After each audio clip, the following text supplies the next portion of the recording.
of any enzyme on the gel itself.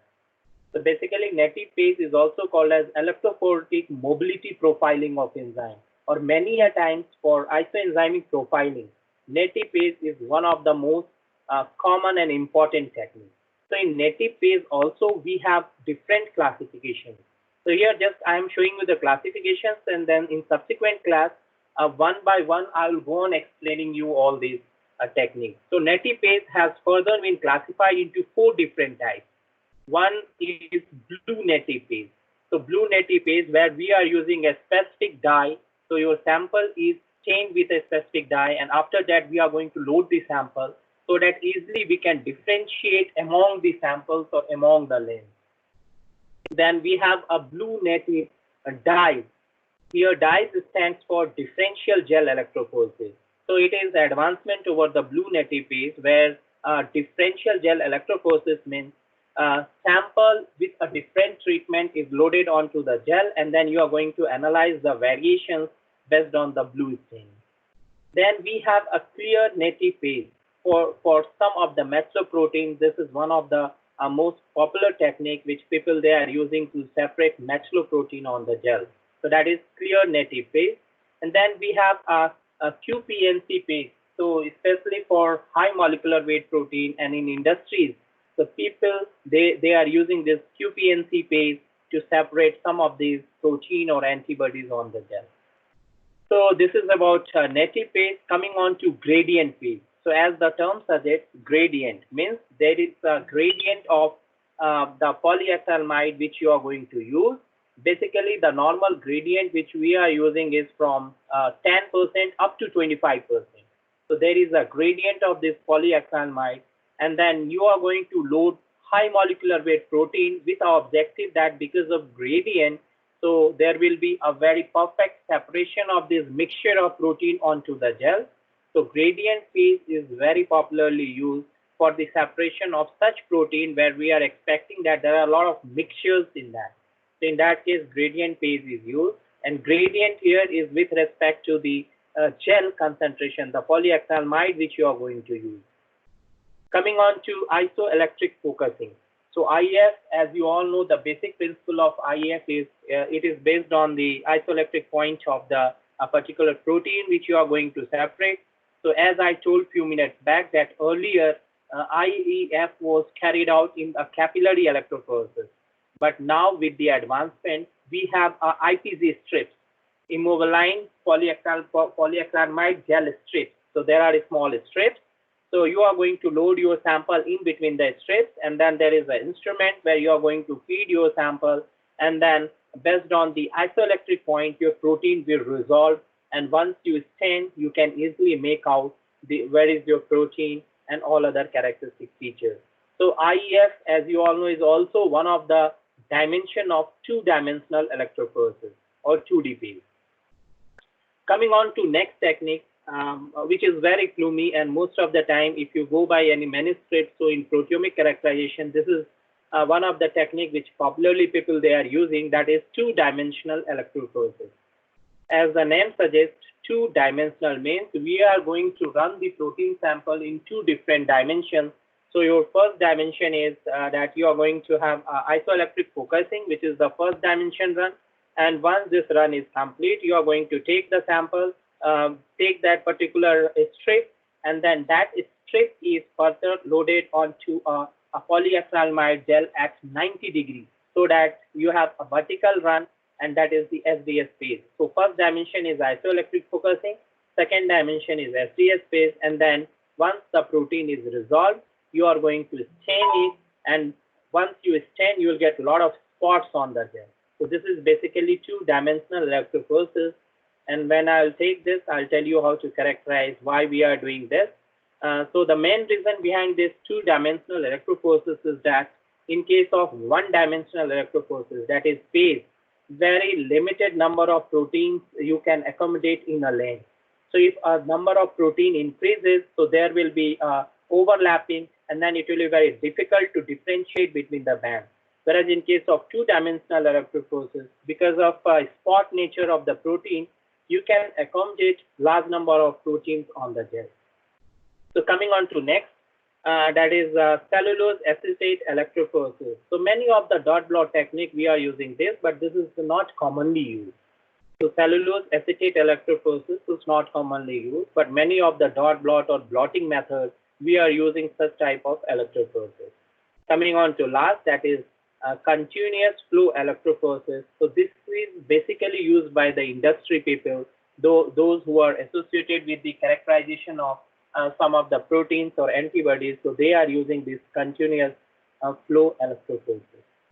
To summarize, I told electrophoresis has been classified broadly into two different groups. So the one group where all the techniques are basically dedicated to the separation of DNA or RNA, and the other group where it is basically dedicated to the protein characterization. So in case of DNA, we have four different techniques. One is your agarose gel electrophoresis, another is sequencing gel electrophoresis, third is PFG, that is pulse field gel electrophoresis, and last is capillary gel electrophoresis. In case of techniques which we are using in protein characterization, so we have SDS-Page, NETi-Page, gradient-Page, isoelectric focusing, two-dimensional electrophoresis, cellulose acetate electrophoresis, and then continuous flow electrophoresis. So in NETi-Page also, we have another four classifications, that is blue NETi-Page, blue native dyes, clear NETi-Page. This is also called as CN-Page, capital C, capital N, Page. And then we have QPNC page. So in case of two-dimensional electrophoresis, as the name suggests, two different techniques have been clubbed together, that is isoelectric focusing, which is the first dimension, and then SDS-Page, which is the second dimension. If you have any queries, please ask. Any one of you.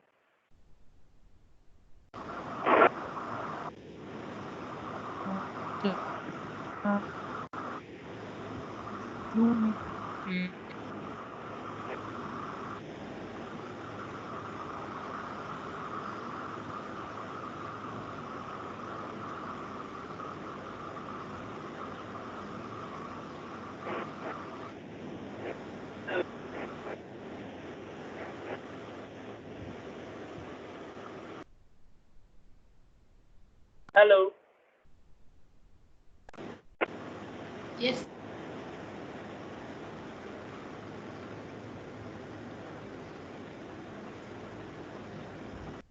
Please mute your mic because I'm getting a lot of noise from your side.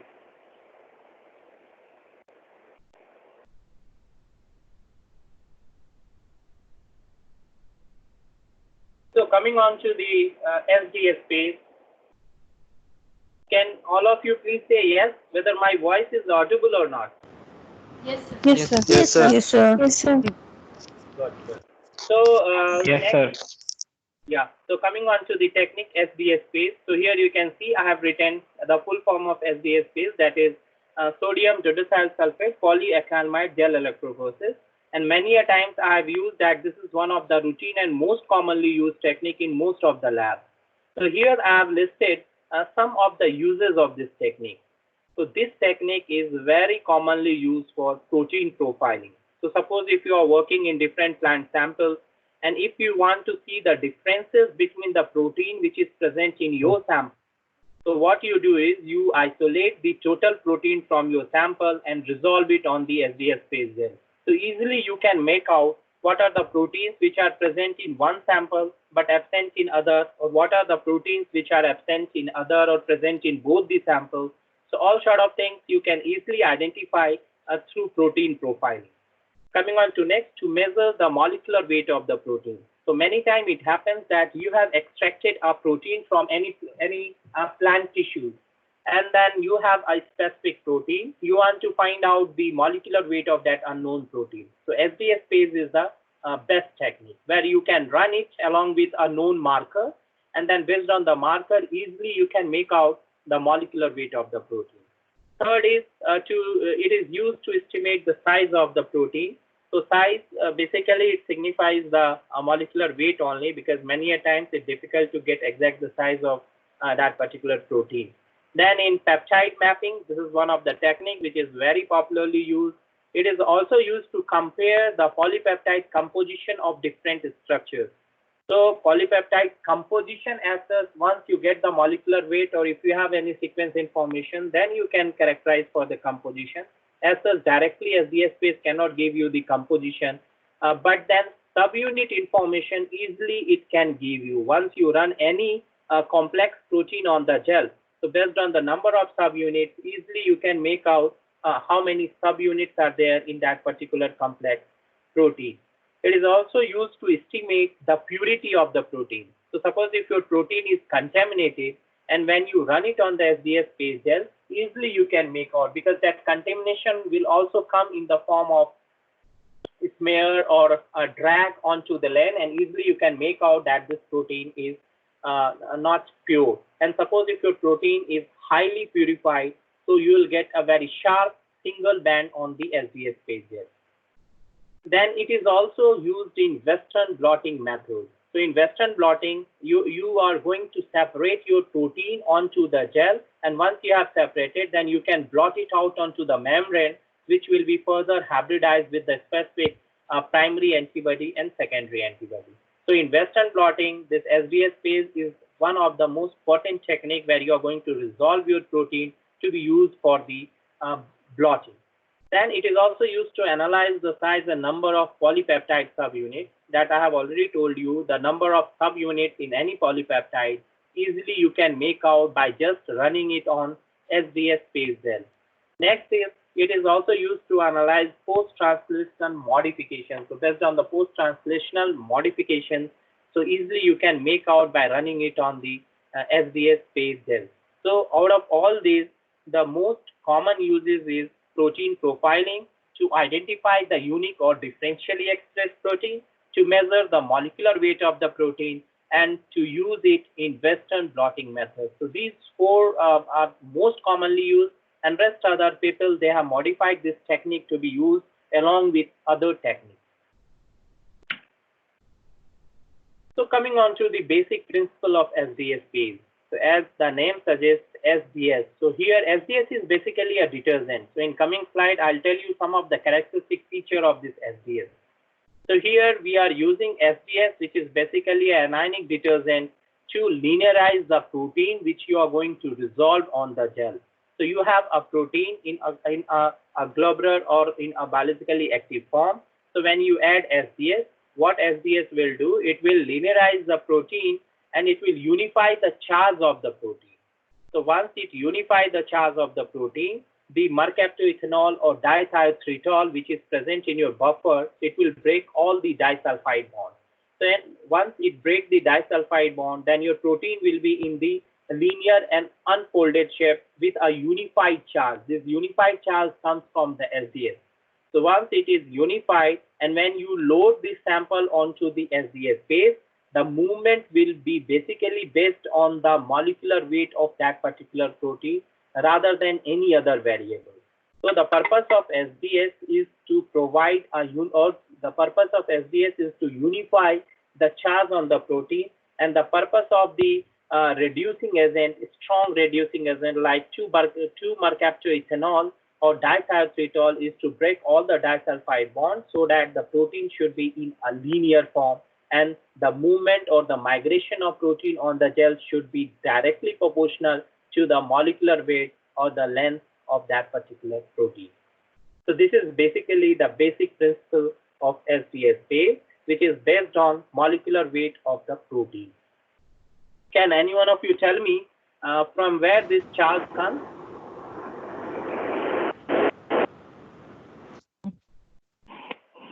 Can any one of you tell me how the charge of protein comes? Amino acids. Amino acid sequence. Yeah. So each protein has an intrinsic charge which is basically based on the composition of amino acid which it has, right?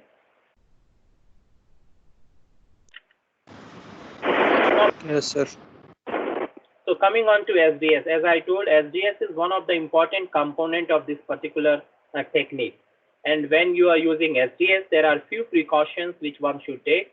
First precaution is you should take extra care when you are going to purchase this SDS. Most of the time, this SDS comes with a contaminant. And if there is a contaminant into your SDS chemical, So rather than unifying the charge, it will degrade the protein. And once you run this protein on the gel, you will get a smear, nothing else. So you have to take utmost precaution that when you are purchasing SDS chemical, it should be of from a good company and it should be free from contaminants. So SDS here, if you see, I have written SDS is a detergent which is basically present in the sample buffer, and not only in the sample buffer, but in the buffer which we are going to use for making the gel. Here also we are using the SDS. So it disrupts the tertiary structure of the protein and bring the folded protein down to the linear molecule. Sorry. So it coats the protein with a uniform negative charge. So right hand side you can see there is a native protein, and once SDS is added, so it will unify the charge of the protein. And once it is unified, we are using a reducing agent through the buffer, so your protein is linearized. So SDS binds fairly uniformly to the linear protein, and there is a ratio which is approx, that is 1.4 gram SDS has been predicted to bound with 1 gram of protein. SDS is also present in the gel, as I told earlier, and it maintains, the purpose is that it should maintain the linearized form of the protein once protein is resolved onto the gel. And SDS coated protein are basically linear molecule with a 18 angstrom wide. So this is the wideness, and then length is proportional to the molecular weight. So length of that particular protein is basically proportional to the molecular weight, and so it influences the rate of migration of the protein. And SDS coated protein have same charge to mass ratio because it unifies the charge, and then the movement is directly proportional to the molecular weight of the protein. And precaution, I have already told you that we should be very particular when we are going to purchase this SDS, because this is one of the most important factor in SDS space. And many a times, or most of the time, the problem associated with SDS space has been troubleshoot with the quality of the SDS which we are going to use. Coming on to instrument and accessories. So here you can see in a diagram. So I have shown almost all the instruments. So you have and in last class also, I think I have explained some of these accessories. So you need to have a tank. Basically, we have an upper tank, we have a lower tank. You need to have an electrode. You need to have a casting tray. You need to have a casting gel. You need to have a glass plate, comb, spacer, etc. So this red and blue is basically a spacer. This is the comb. This is glass plate. These are the casting tray. This is casting unit, and this is the whole electrophoresis unit. So the instrument to be used for the protein has been classified into 3 different types. One is called as mini unit, other is called as midi unit, and third one is large unit. So mini unit is very small, where you can load 6 to 7 samples at a time, and then it takes less time to complete the run, like 2.5 hours it will complete the run. The size of the glass plate or the size of the gel which you can make in mini unit is 7 centimeter approx. Cost, so it will cost you around 15 to 20,000 rupees. So let me repeat once. I told mini unit cost is low, 15 to 20,000 rupees. Sample, you can load 6 to 7 samples. The size of gel is 7 centimeters. Run time is 2.5 hours. And then this is a very commonly used, because making gel, it takes less time, hardly 1 hour. Running, it takes 2 hours. Staining, half an hour to 1 hour or 45 minutes. And then result will be, or the whole process will be complete, and result will be in front of you. So mini unit, it is user friendly also, and easy to learn, easy to run. Coming on to midi unit. So in case of mini unit, the problem is that since the bed area is only 7 centimeters, so when you run sample, protein sample, suppose if you have a mixture of protein, and when you run it, so all those protein bands have to resolve within this 7 centimeters. So if you have a midi unit, so midi unit, it has an area of approx 12 to 18 centimeters. So if you have a 12 to 18 centimeter gel, length of the gel, so when you resolve a mixture of protein, so the band will get enough space to get resolved, and then easily you can make out, easily you can differentiate one band from the other. But the problem with midi unit is you need to have like it takes 4 to 5 hours to complete the run. The cost of media unit is around 1 lakh 1.25 1,25,000 in and around.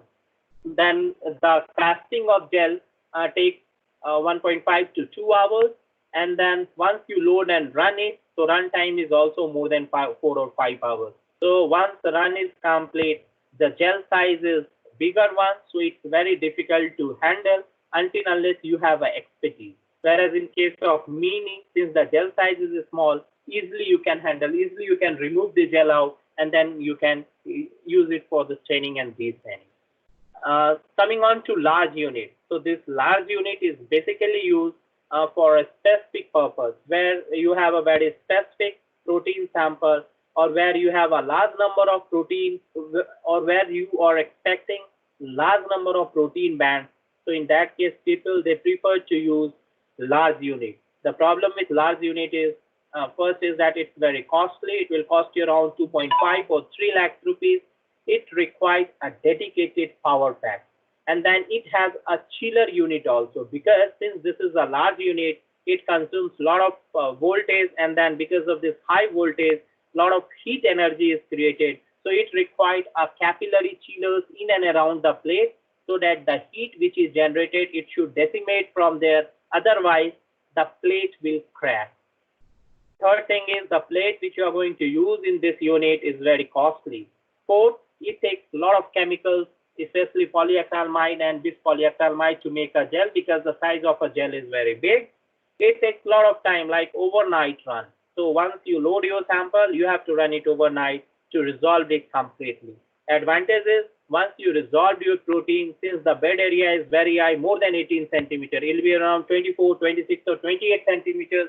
So once you run, so very specifically and distinct protein bands you can visualize on the gel. So these are some of the advantages associated with this. So let me repeat once for revision. I told mini unit, this is very user friendly, cheap, takes less time, and less chemical is required, and within 2.5 hours you can complete your run.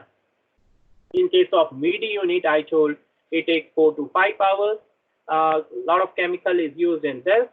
Then casting another, it takes time, and then it requires expertise to remove the gel from the plate for staining and then further destaining. Coming on to large unit, it's very costly. As I told, it will cost you around 2.5 to 3 lakhs rupees.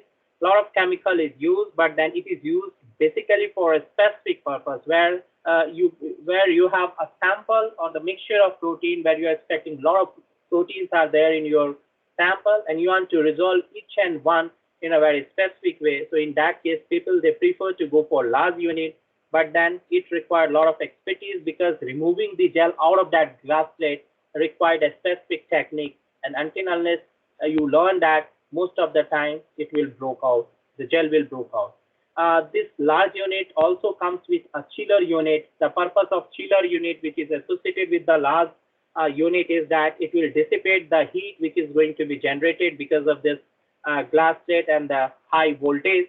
And suppose if you are not using the chiller unit, so because of heat, your glass plate will broke out.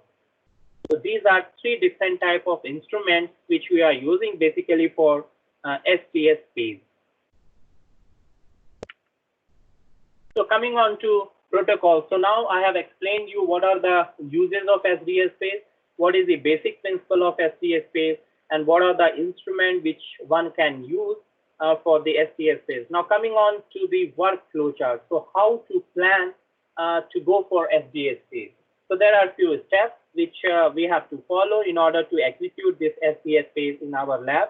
So first and foremost step is protein extraction. So for Sds-Page, you need to have a very high quality protein. Since we are from agriculture science, so I will talk to you about plant samples only. So protein extraction is your first step.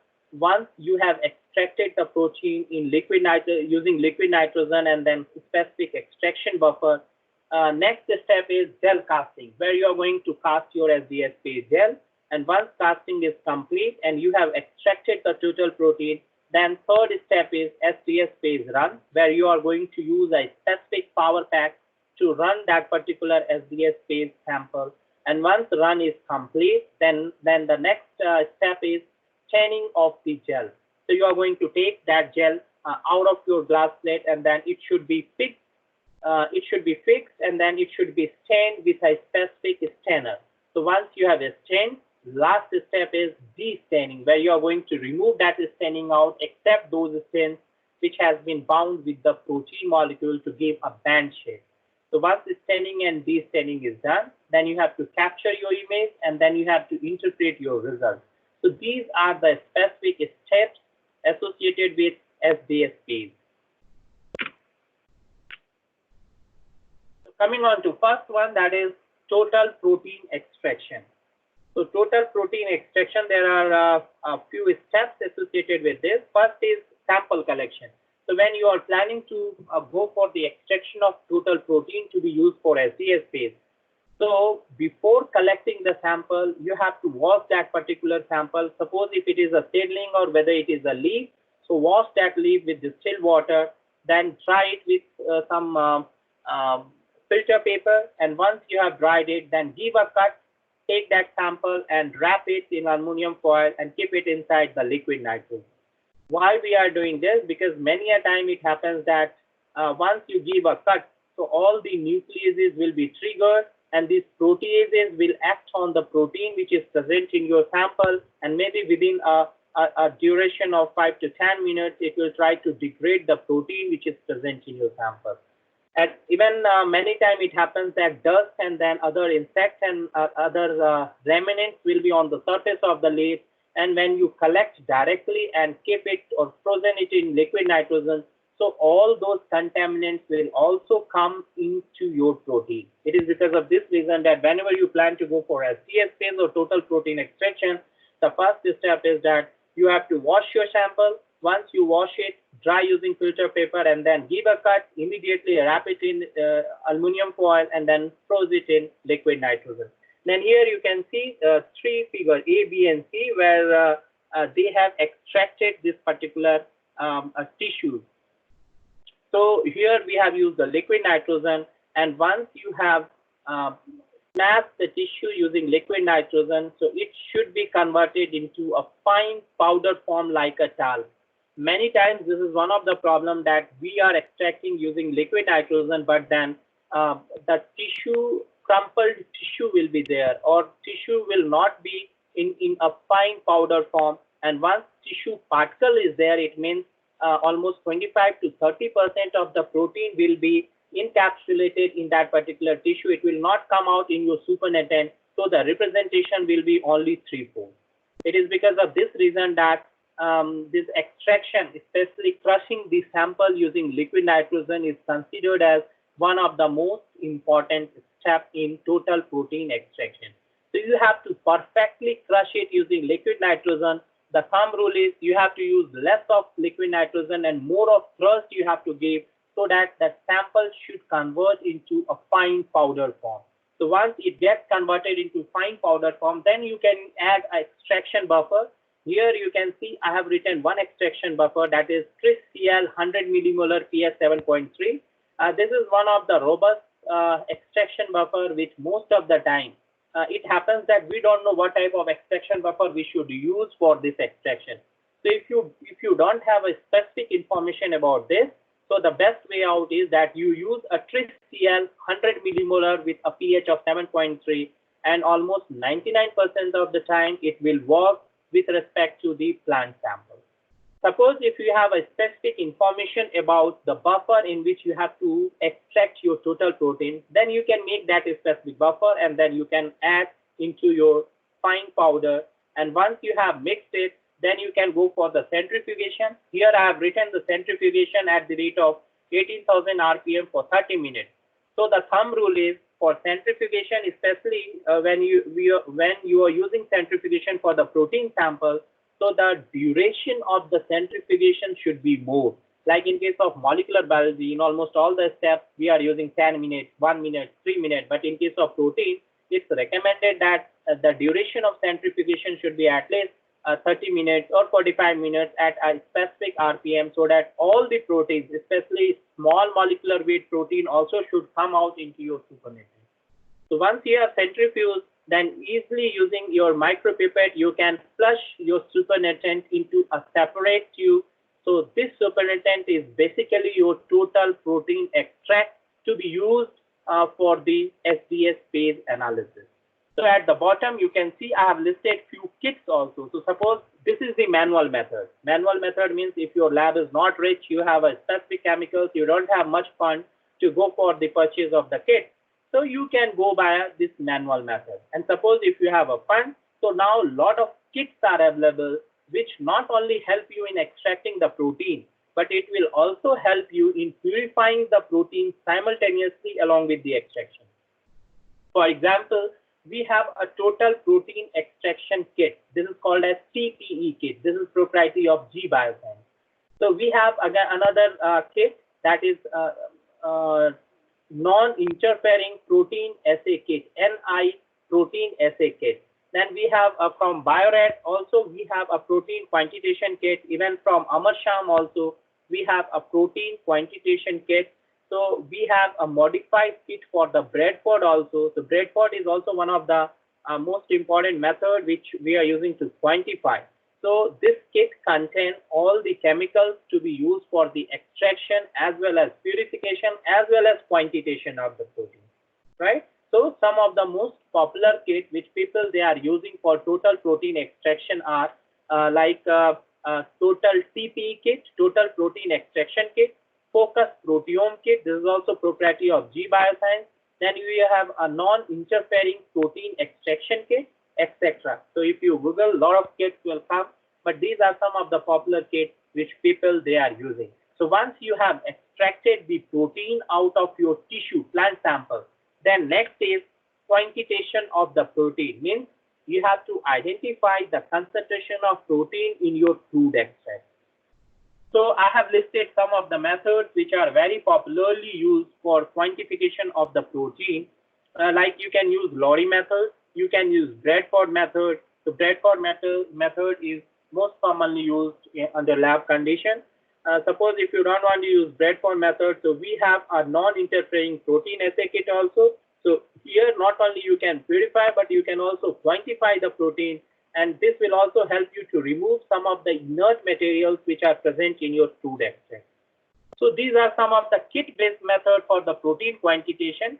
In case of Lowry's or Bradford, you need to have a standard or BSA in order to quantify the protein. We have some of the instrument-based method also, where directly you can quantify the concentration of the protein in your sample, like qubit. Qubit fluorometer is proprietary of Invitrogen, and now it has been purchased by Thermo Fisher Scientific. So this is one of the small unit or the instrument, which easily you can use for the quantification of not only protein, but you can also quantify the DNA or RNA. Only the thing is here you have to use a specific standard from that specific company. So there is a standard 1, 2, 3 like this. So you have to first make a standard, and then when you load the unknown sample, so easily you can quantify.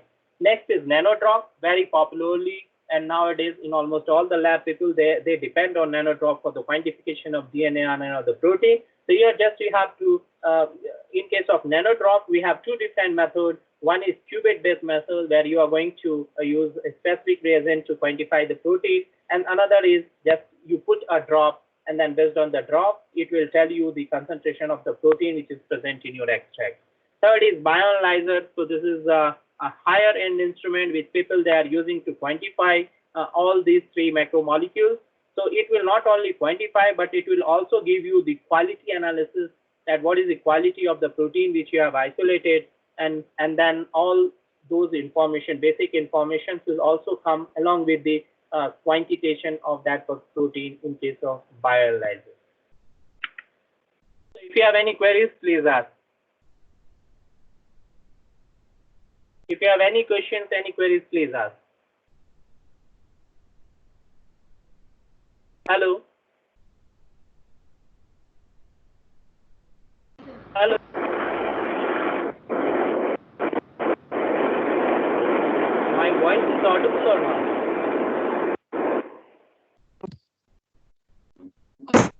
Sir, it is audible.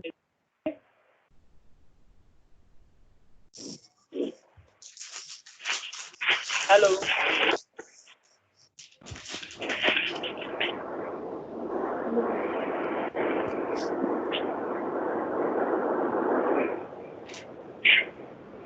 Network issue, sir.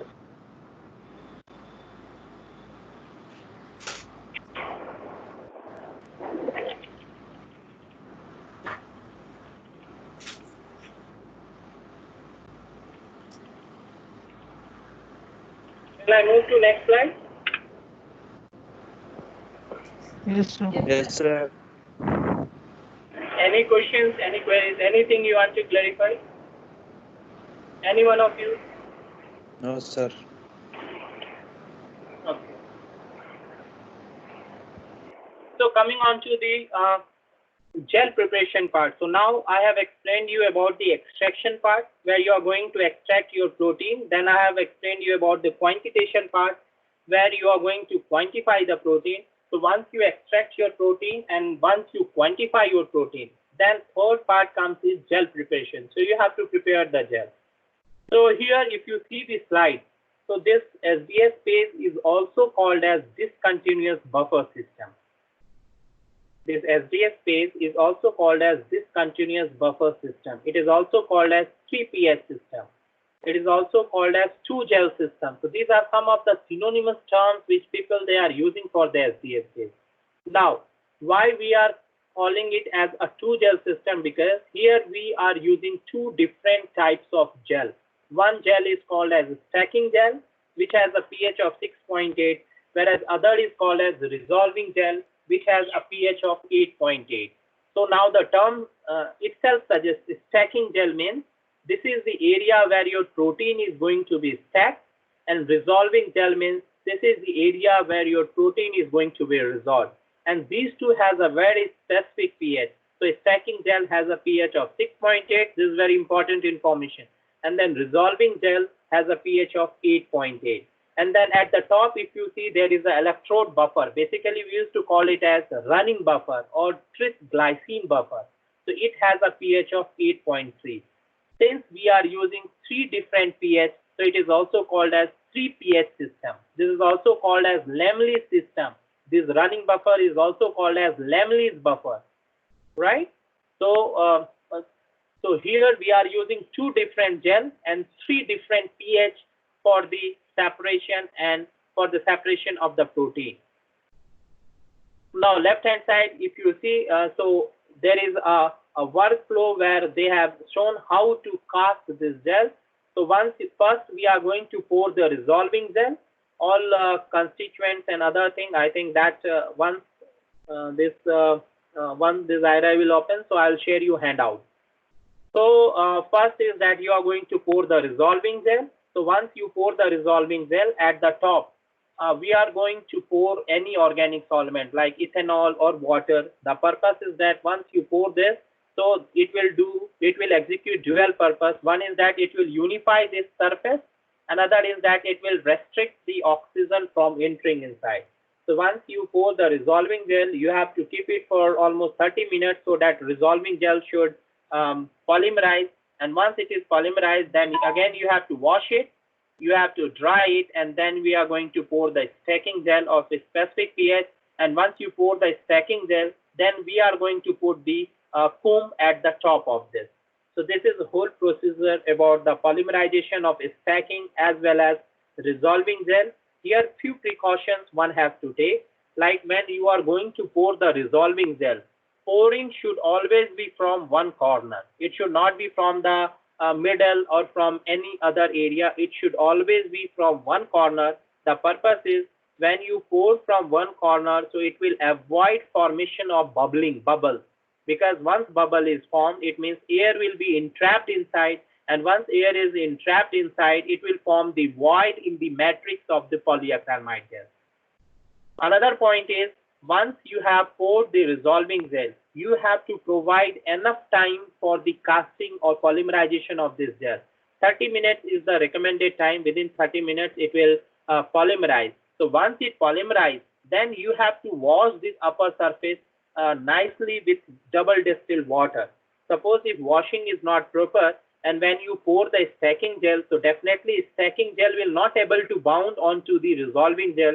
So this transition will be interrupted and this will be reflected when you load your protein sample. So many a time protein sample will disperse when it reaches at this transition phase. So you have to you have to take precaution that when you are pouring stacking gel, so before this it should be properly washed and dry out using a filter paper. So once your gel is casted and polymerized, then slowly you can pour buffer from one corner and then you can remove this comb out so that all wells should be in a perfect shape. Third point is once you have removed this comb out, then in this area you can have a small strip of filter paper and then you have to put the strip of filter paper inside these wells. The purpose is that you have to make this well very neat and clean. If your well is very neat and clean, so it will be reflected in the form of the separation of the protein, because once you load the protein, so based on the shape of the well, that protein will nicely move at one go. So this well should be very neat and clean, and this should be done through a small strip of filter paper. This will not get written anywhere. This is something tried and tested, that you take a filter paper strip, put it inside once or twice, so all remnants of this polyacrylamide gel will stick into the filter paper, and then this you can easily remove it out. So now your gel is ready to be used or ready to be loaded and run for phase. Coming on to next. So this is one question which any one of you can ask, that why there is a need for 3 different pH. And this 3 different pH has something to do with the resolution of the protein on the gel. So here, if you recall, I have told that running buffer, which is basically a tris glycinate buffer, has a pH of 8.3. Stacking buffer, which is tris-Cl buffer, has a pH of 6.8, and then resolving buffer has a pH of 8.8. So the question is, why 3 different pH? So it has something to do with the glycinate. Hello. No, sir. Yeah, any question? No. So anyway, these 3 different pH has something to do with the glycinate which is present in the running buffer. So if you read the statement which I have given here, the glycinate ion in the running buffer is forced to enter in the stacking gel. So once you load your sample, once you stack, so the electric field will try to force this glycinate ion to enter inside the stacking gel. So now you know that stacking gel has a pH of 6.8. So under this 6.8 pH, the glycine will take the deuter ion state. Deuteric ionic form means it will be a neutral charge molecule. Once it is neutral, the electrophoretic will vary, or the glycinate ion will lose its electrophoretic mobility. At the same time, the chloride ion, which is present in tris-Cl buffer, it has very high mobility at pH 6.8. So once it has a very high mobility, so 2 fronts will be created. One front is the slow movement of the glycinate ion, and other front is very high mobility of chloride ion. So because of this high movement of chloride ion and slow movement of glycine ion, there will be a ripple effect. Ripple means one will try to move fast, whereas other will try to stop it. And because of this, the protein complex which is present in between will be sandwiched, and all the protein will start piling one over the other. And this piling will continue till it reaches the transition phase. So once it reaches the transition phase of stacking gel buffer and resolving gel buffer, so in resolving buffer, the pH is 8.8, where glycine will take the negatively charged. And once it assumes the negatively charged, so electrophoretic mobility will be very high, and it will migrate at very faster rate as compared to the protein. So once it migrates at faster rate, so now the protein basically in the resolving gel moves based on the molecular weight, and so the resolving and other things depends on the stacking of the protein in the stacking gel. So if the stacking is perfect, so all the protein will enter in the resolving gel at same time, and once it enter at same time, So whatever separation you can visualize on the resolving gel, that will be best on the molecular weight of that specific protein. So this is the basis, or this is the basic behind three different pH used in case of SDS-Page. And this is one of the very popular question asked in most of the examination. So it should be very clear that why there is a need for three different pH, what is the function of glycinate ion, why the stacking gel is called as stacking gel, and what is the importance of stacking on the resolving of the protein in case of resolving gel. So these are some of the questions which you should know, and I have written here, easily you can note it down. So coming on to the next slide, here I have written alteration of pore size in gel. So you can easily alter the pore size of polyacrylamide gel by altering the concentration of acrylamide which you are going to use. But this is some sort of recommendation which basically all the researchers they used to follow. Like 7% acrylamide is basically used for resolving a protein of 50 to 500 kilodaltons. 10% is basically used to resolve a protein of 20 to 300 kilodaltons, whereas 12% acrylamide gel is used to resolve a protein of 10 to 200 kilodalton, and this is most commonly used. 12% acrylamide is most commonly used for resolving the protein of 10 to 200 kilodalton. And then we have a 15% acrylamide, which is recommended to be used for resolving a protein of 3 to 100 kilodalton. So this is a sort of recommendation type. So based on the type of protein which you are going to resolve, we have to alter the pore size in the gel by altering the percent acrylamide which you are going to use. So once your run is complete, then you have to remove your gel, and then comes the staining of the gel in order to visualize the protein. So there are different type of staining, like we have a Comase blue staining, we have a silver staining, we have a fluorescent dye staining, we have a zinc staining, etc. A lot of staining methods are available nowadays. But out of all these, the most commonly used method is Comase dye stain. So if green figure, if you see, so these are 5 steps which is recommended to be used for the staining, but most of the time 2 or the 3 steps are clubbed together, and then directly within 1 or 2 steps you can complete the staining part. So the 5 specific steps to be followed for staining are: first is water wash. Water wash means you are going to wash it with double distilled water to remove the buffer and other contaminants which are present on the surface of the gel. So once you have completed the water wash, then comes fixing. The purpose of fixing is to restrict the protein from diffusion. So we are going to fix it using organic solvent, and once you fix it, it will restrict the protein from diffusion. Then again we are going to wash it to remove the organic solvent and any other contaminant which is present onto the surface of the gel. And once you have completed the washing using double distilled water, next comes the staining. So you can use the stainer of your choice, whether it is a Comase or whether it is some other fluorescent or whether it is a silver. So any stainer which you want to use, that you can use here. And after that comes a de-staining, where you are going to use a specific mixture of chemicals which will remove most of the stainer except those which are bound to the protein, and then it will be visualized in the form of the band. So coming on to Comase dye stain, so here you can see, as I told, this is one of the most commonly used dye, and here there are some of the features of Comase dye stain, like protocol time. So protocol time is 10 minutes up to 135 minutes. Detection limit is 5 to 25 nanogram protein, means minimum 5 nanogram and maximum 25 nanogram, and even more than that. So easily it can detect. And easily you can visualize it on the gel by de-staining. Advantage is that same gel can be used for many other downstream purposes, like for MS and other sequencing methods, for Western blotting, etc. You can use same gel, and it is very quick.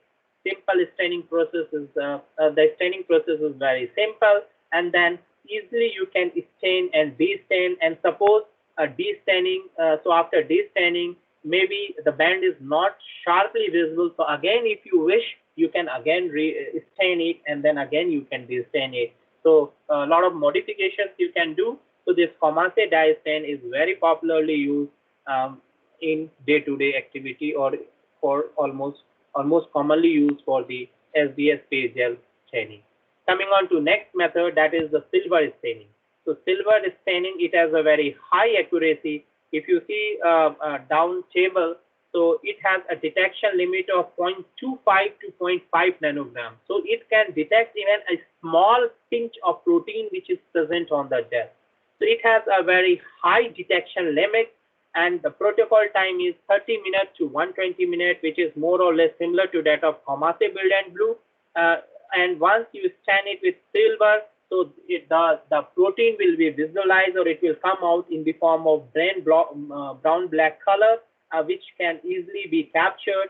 And in case of silver staining, even if you see, the sharpness of the stain band is very high, and it has a lowest detection limit. And most of the time, in case of 2D paste, this is one of the most favored technique used by the researchers.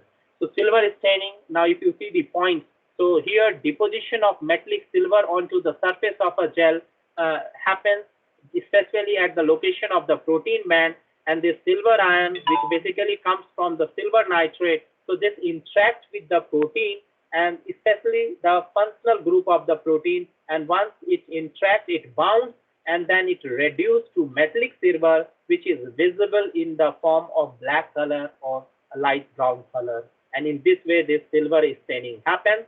Although the steps which I listed, all those 5 steps will be similar, but then silver staining has a very low detection limit and very widely used in case of 2D paste. One point which is very important in this is that it has the strongest interaction with carboxylic acid group, imidazole group, sulfhydryl, and then amine. So these are some of the functional group where it binds and then further reduced to the metallic silver to give a specific color. Coming on to next, fluorescent dye staining. So nowadays, fluorescent dye staining is picking up, and now a lot of people and a lot of labs, they are using this. If you see the table, so it has again a detection limit of 0.25 nanogram to 0.5 nanogram, and typical protocol time is 60 minutes. You need to have a specific instrument to capture the fluorescence of this particular gel, and these most fluorescent stain gel are compatible with Western blotting and other downstream applications, and it has a very dynamic range and low detection limit. And because of the fluorescent dye, so easily you can visualize the gel, and it looks very gloomy. And nowadays, this fluorescent dye is used, different color of fluorescent dye is used to label different samples, and then people, they are mixing all those samples, and then they are running it one length to see the variations in different proteins which are present in that particular sample. So this fluorescent dye staining is also very popular nowadays, but then this is costly as compared to silver staining, and then silver staining and fluorescent is costlier as compared to Comase dye. Coming on to last part, that is interpretation of results. So how to interpret the outcome of the result which you are going to get through the SDS-Page. So first figure, if you see the first gel photograph, so here such type of protein bands where you will get a zigzag protein bands will be not clear. There will be a wavy protein band on the gel. So such type of a band comes when you are going to provide a very high current, more than what is recommended. So in that case, you will get a gel picture like this. So once you are getting a CS gel picture like this, easily you can troubleshoot that this is only because you have used very high current, more than what is recommended. In second gel picture, if you see, at half only we got few bands, and then bottom is very clear, upside also very few bands are visible. So such type of band appearance comes when there is a partial run. Partial run means the run has not been completely done. The protein has not been allowed to resolve on the gel, and it is only the half run where the unit has been disconnected and the gel was stained. So in case of partial run, you will get a picture like this. So the last one, if you see, such type of picture comes when you load the protein sample into the well, and then because of some other work, you leave it for maybe 5 to 10 minutes. So during that duration, your protein will diffuse from the well, and suddenly when you switch on the power, because of electric field, it will start migrating. And once you migrate, so once this diffuse protein sample migrates, it will give the outlook like this. So you'll get a gel picture like this. This is mainly because of diffusion of the protein sample. So once it diffuses out, it will give such a picture. Coming on to the fourth one. So now can any one of you tell me under what condition you can expect such type of gel picture? Any one of you? Can any one of you tell me under what condition will get such type of gel picture? Breakdown of gel, sir. When?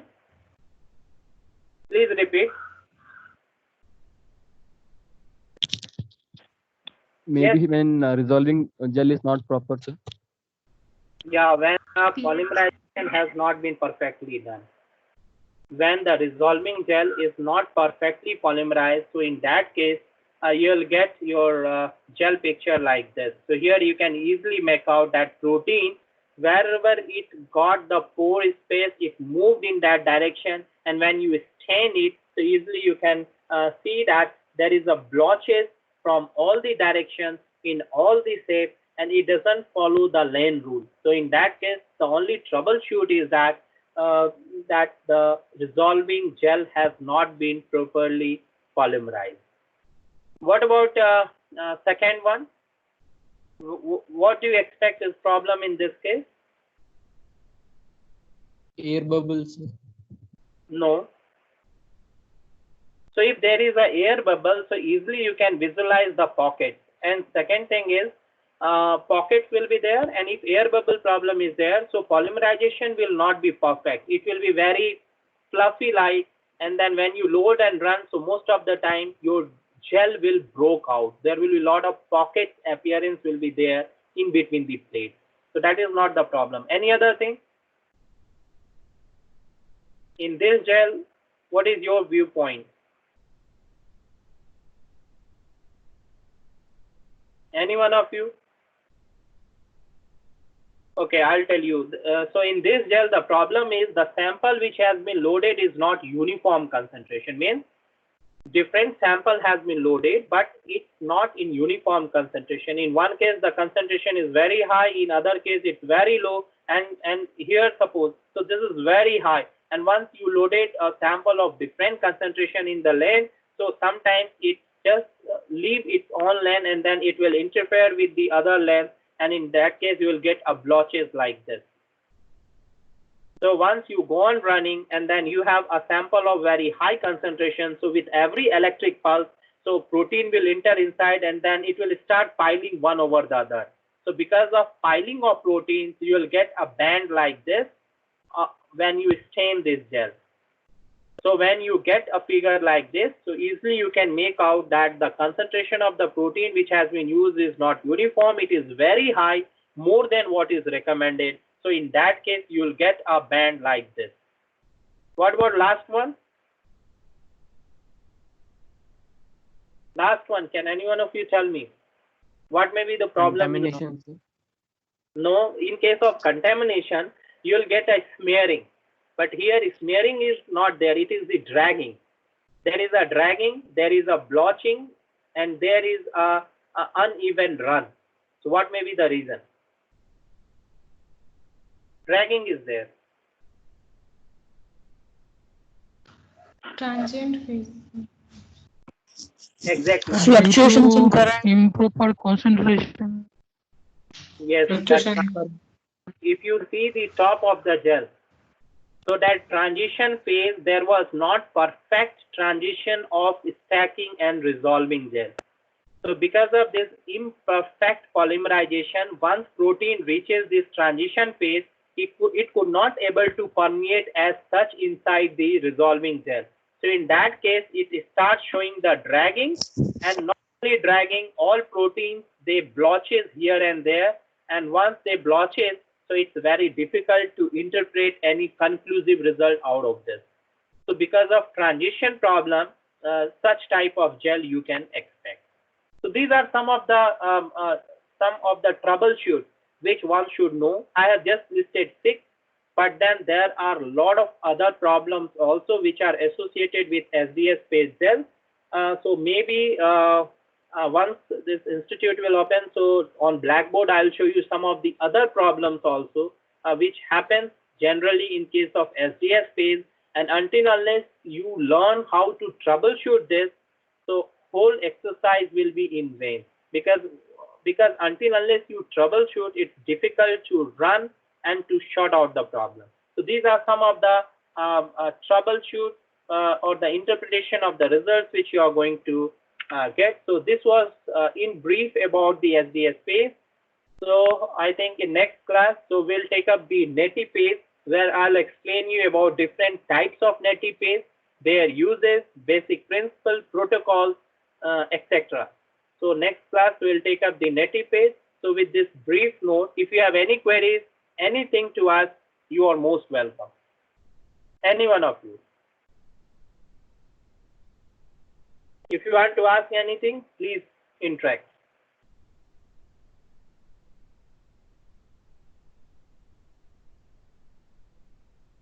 No question, so no issue. So if you have any queries, so please write it and send it on Microsoft Teams so that I will try to respond. And I think my mail ID is with you all. So if you have any queries, you can leave mail also so that I will love to respond. So with this, so if you don't have any questions, anything to ask, so I think we'll stop here. Thank you. Okay, sir. Thank you. Thank Thank you, sir. Thank you, sir. Thank you, sir.